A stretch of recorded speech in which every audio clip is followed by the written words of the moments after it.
rakkata hin bade anke isaanis hin bilbilee atillee nan soqne tarii na soxxeerta ganama tokko na soxxee na dhabdeerta. Namni dhugaasii akka rabbiin sodaadhu wallahi namni dhugaasii aan dubbatiin kana jamaal ta'e. Ani macheen boo waan dhugaa malee dubbadhee beekaareen ture. Inde waan dharaa dubbataaraan. Dhugaa dubbataa jirta. Yaa rabbi gooftaa kee eessa jalaadhaan jiran. Ni sobaarareen. Warra as jala jiran hubanna. Bunnaqa maqaa jaarsa kiyyaa achitti barreessaa abaruu maqaa jaarsa kiyyaa dhufanii isa jalatti barreessu maqaa isaa. Wallahi hin beekan ilaa faamiliin koo amma jaarsa koo. Ina naggeeffadhu kaa naggeeffadhu habiibti. Jechuun faamiliin kan jiran. Gaas bultiin hojii eeguuf himuusa. Maal kun taljii jiran waliin rakkan nama jaatamii jala teettanii siilla taaftaa migoota noofa jira saddeettee burii irraachi. Awwa rabbeena nu tuffachiisina taaftaa godhaachi. Wallahi qabattoo kana mana kana keessa si ari'an mara keessanu. Awwa taaftaa godhaachi. Mana ana hooliyyiin obbo. Taaftaa godhaa baallaan. Nu tuffachiisina walbaa taaftaa godhaa abbo. Naggeeffadhu asu. Ammaaraatii sadii sii kennan. Akka qubee A kan keetiif keessaa erga maqaa wal fakkaatu qubee lama waan taateef tokko kan dura godhattu ture osoo isaa waliin beekne dura qubee H ana sii bite. Inni kalammataa erga sii dhufe kan sii bite qubee E naa fidda. Qubee E lama kan inni sii bitee fi kan sii bite. Kanarraa bitee mucaa siduma duraan wanta duraan wanta kaawwadhee jiru. Ishi naggeeffadhaan karaan gabaabaa. Kun keessaati mii? Kan isaati. Ishi kan sii bitee goote hin gattee? Maallaa bittee wayni dhugaasii namni gaa'es maallaa bittee kan sii bitee dabal maallaa bittee. Asuna wakka tutti beeknaa bittee silama eessatti na beektaa mun nama biraasti fakkaadhee hojii dhaba. Kana sii bitee. Rabbiin shamara sitti hin jallisin. Jireenya kan irratti rabbiin shamara sitti hin jallisin. Wallaahi namni dhugaasii warra kaawaa dhugaasii warra wanaan ana itti erga. Taamingii egaa taamingii taaptaa godhaa. Gaasa akkana nu duraan buune wallaahi. Biyaansi achaa ta'uu hin qabnu.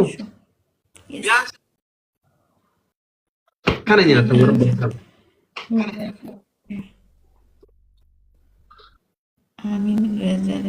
Taayimingii waan jedha achi ol dabalallaan. Waan ana si jedhu uummanni afaan wanti ni godhee na dhageeffataa jechuudha. Oduu baratee uummata akkana oduu jaalatu argina. Waan ana si jedhu achi itti fayyadaman isii biraa. Nan rakkadhe. Asuma ol baasuu saalfatte si jammaraan garaa hillikii kiyyaafettee ana dhageeffadhu. Hillikii kiyyaafettee waan hin taanetti hin tareetti bultii ilaaladhu bultiin ta'etti yaadanii habiibti. Osoo itti yaaddee itti seenaa jiraattee jaalattee hojii wanna dhaala irraattee ittiin boontaa ol baaftee nu garsiifta ture. Nagargeen ati ittiin boonaa hin jirtu. Mala wayii jaalattee irratti fakkaate.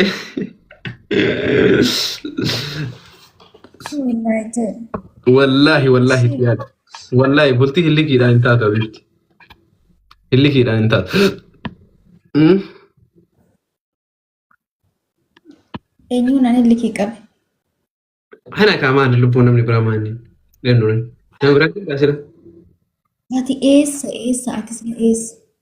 ati? Nama akkachuu dandeetti akka barbaaddetti faayir kun yeroo taayimii jalqabaati. Hadda na argaar taayimii anaaf sedha ol argaarra. Gosa hin beeku. Hin beeku. Fooloo ol goonu?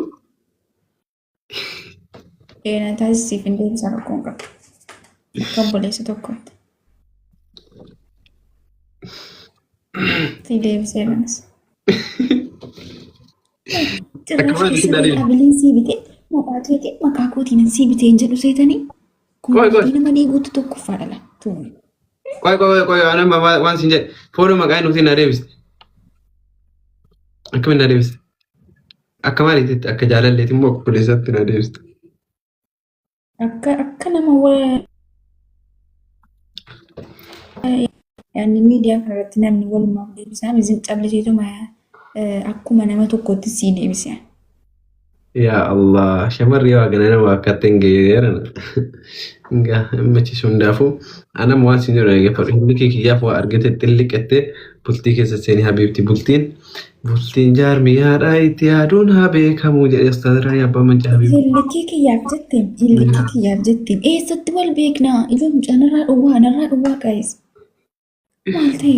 Ani jechuun annaamsa siidhaa mara annaamsa siidhaa mara dhaamsa ani akkuma dura si jaaladhu ahunim በጣም ነው የምወድሽ በጣም ነው የማከብርሽ እና አካቴ ዋን si jaalladhu jedhin wayne yaa rabbi ati no akkaatte falsu akkatu danda'a ani ko an dhiira baran jechuun nama waan boru waan dhufu beeku si galemti ani boruutiif nama yaadu tokko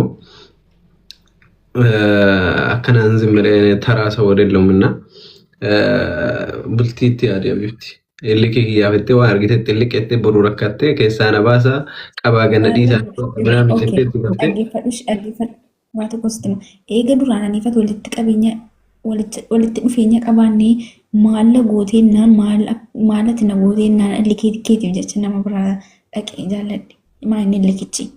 Illikichi ani dhaggeeffadha uummata barsiisaa malee anaaf siif haarawaa miti baay'ee wayi.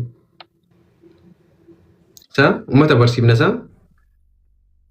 Maanni illikichiin jedheennan qabadhe. Innaa uummata barsiifna malee anaaf siif haarawaa miti miree.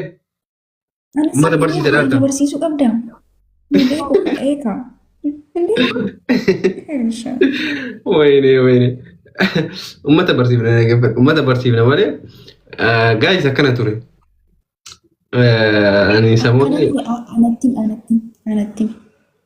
Okay, samooni. Ishee. Maal taate? Dhaggeeffadha ishee. Akkuma jettu haa ta'u. Dhaggeeffadhuu jedhe. Uummanni haa baru uummata barsiisaa. Anis ba'aan baruun qabu ookii jaratti mi'a anis naan dhaggeeffadhaan gadi. Yaa akkasitti dhaggeeffadhu malee uummanni haa baru uummata barsiisuun barbaada. Malee ani sii miti. Jechuudha anaaf si qaraa waliin beennaa jechuudha waan xiiqii keessa galtee kabiraallee ol baastee minamini bakka waan hin taane lixaartuuf ayinoo. Xiiqichi maa inni maalirraan dhufeedha? Aniifati dura akkamitti dhufe gaayis akkana ture. Ani sooshaal miidiyaa kanarra baay'ee wayin argaa jirtanii hundumti keessanii inni beektanii loongi taayim yeroo dheeraa. Bakka an jiraa miti. Dhimma yookiin dhuunfaa biyyaatiif asitti rakkoo teeknikaa na mudateef hin bade silkiin kiyyas onlaayiniin turre daayirektiin kiyyas hin hojjetu ture. Akkuma nama kamiyyuu namni ni rakkata. Kazaan bakka hin turre innaatiin galee miti na soxxee turte ijoollee hiriyoota biras na soxxee kiyya silkii kiyyaa illee na soxxee bakka jechuun bakki isiin na soqin hin jiru na soxxee bakka kazaan arguu hin dandeenye. Kazaan gaafa jedhu mucattiin tokko suuraa kiyya postotte isinii galee miti. Jennaan aadaa inni kanaaf silkii jijjiiratee gara biraa minaamin jechuu jira minaamin jette. Kazaan sababa saniif isiillee fiddee kana ol baafatte isinii galee miti gaayis. Xiqicha akkana ture. Ani garuu rakkina dhuunfaa kiyyaatii kan na dirqamsiisee onlaayinii irraa naqabee silkoonni kiyya marti isaa oflaayinii ture. Garuu dhaggeeffadhu mi'aal tokko waa tokko somni addii kana tuulamee danatu kun nama yellaasisu. Astagfirullaah ilaasiif. Maal jechuu barbaadeef? Eessaasii dhufe haasaan kun eessaasii dhufe? Maaliif sobdeemaa inuma afuufte malee dhoofkaatiin eessaasii dhufte? Abbaa rabbii kiyya. Sobni utuu akkana jette tokko dhaggeeffadhu. Sobni utuu bifa fakkaatee mucaadhuma sana fakkaata naan jette. Wallaahi dhugaa keessa isa fakkaata sedha. Laa ilaaha illallah akkam sobata. Dhaggeeffadhu kaa jechuun nama laayika nama qonna gadi haasaa. Dhaggeeffadhu. Qalladde. Bakka jechuun qonna gadi hiyyaallee qallimaan ajjeesaa harta sii galee miti. Ani dhaamsuma tokko sirraa gabaabsu barbaada. Guddaa biraa sitti haasa'uun barbaadu. Illi kee kiyyaafettee waan barbaaddetti illee hin jedhin. Wanti guddaan kanuma bakka. Gabaabuudhaan allaqe. Finish. I'm finished already. Utuu argite jechuudha wallaahi. Ay maalis wanta dubbachuu kee haaf hundoo asirratti dubbachuu maal? Yaa silkiin kiyya banaa jira. Kottu keessaa waan barbaadde naan jedhi garuu asirratti waan mara hin jedhini. Walumaa galatti dhaamsi akkasuma. Maallaqa shiriyaan haasuu maaltu dhibee?